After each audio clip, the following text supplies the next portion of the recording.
Internet, my name is Lave and I watched another film courtesy of Odeon Screen Unseen, where you go to the cinema without knowing what the film is until it starts.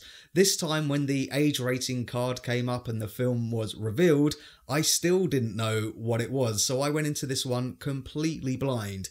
Turns out it's a film called Wild Rose, which is directed by Tom Harper, who has a TV background. I think he did a few episodes of Peaky Blinders and the War and Peace TV adaptation, which also starred Jessie Buckley, who also stars in this as a Glaswegian girl called Rose Lynn, who we meet as she's released from a 12-month stint in prison, and she immediately sets off to achieve her dream of getting to Nashville, USA and becoming a country singer. The only problem is she has no money and other responsibilities to consider, namely her 2 kids. So it's not a particularly original story with a downtrodden but talented youngster who's trying to achieve her dreams and make it big against all of the odds, but this one does set itself apart from its predecessors like 8 Mile and the recent Patty Cakes, because the aspiring musicians in those films didn't have the added baggage of having kids to worry about. So this film isn't asking the question, is she good enough to achieve her dreams? It's asking,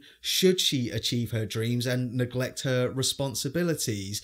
And the dramatic side of the film is handled extremely well, but that's not to say that it isn't really funny as well. I laughed quite a lot throughout this film. A huge part of that is because of the cast. Jessie Buckley as Rose is amazing. She's a bit of a tomboy, she drinks beer and has no etiquette whatsoever, and in spite of being incredibly self-centered, you can't help but admire her passion and her belief in herself and her drive to succeed. It does help that she's an incredible singer and entertainer. I think she does sing all of her own songs throughout the film. There's a couple of moments in this that properly gave me goosebumps, and I'm not even a fan of country music, so that's saying something, but without the music, her performance is still incredible as she's trying to build bridges with her estranged kids, who are also very good, by the way. Julie Walters is her usual brilliant self as Rose's mum, constantly picking up the pieces left in Rose's wake and basically looking after the kids. And Sophie Okonedo is good as Susanna, a middle-class lady who gives Rose a job as a cleaner and naively helps her to achieve her dream. I thought her character was a bit too nice on occasion. She has a couple of lines where it verges on being a bit cheesy, and I kind of feel the same way about some of the shot choices in the film. I think overall it's a really good looking, grounded film, but on occasions I was a bit like, for example, there is a moment when Rose is recording a demo to this webcam and it's a profile shot of her and she's bathed in sunlight and it's going lens flare crazy, and it was just a bit overkill. But then there are some really nice smaller moments which represent her not being part of society or the community when she's waiting for her bus. There's always public transport scenes in these types of films, but when she waits for buses, she's always on the outside. She's not waiting with everyone else. So I really liked that. The soundtrack is really good too. There's a couple of original songs in there, but the rest is made up of American country songs, which, as I say, I don't know anything about, but I'm sure it's going to please the American audience. But I do wonder how they're going to get on with the Scottish accent. A lot of them do speak with thick Glaswegian accents. I'm from the UK and I struggled to understand a couple of the words, but the film does recognise that and it makes a joke out of it.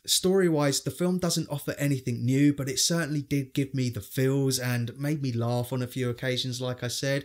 But what I do really like about these types of films is when they explore the creation process, when a character gets an idea and is inspired by something and then they write the words down and then they actually perform songs.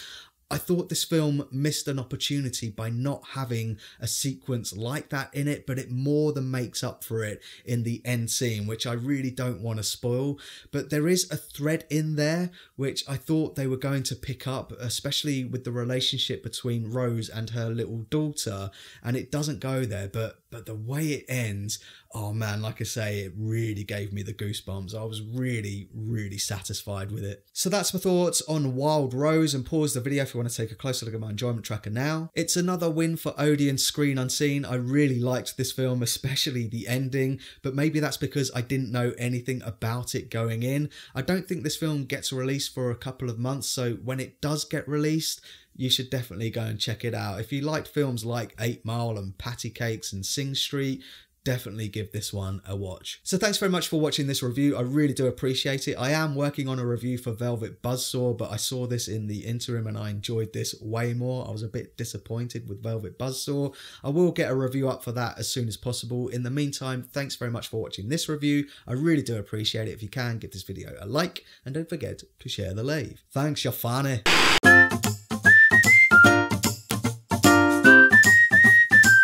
Subscribe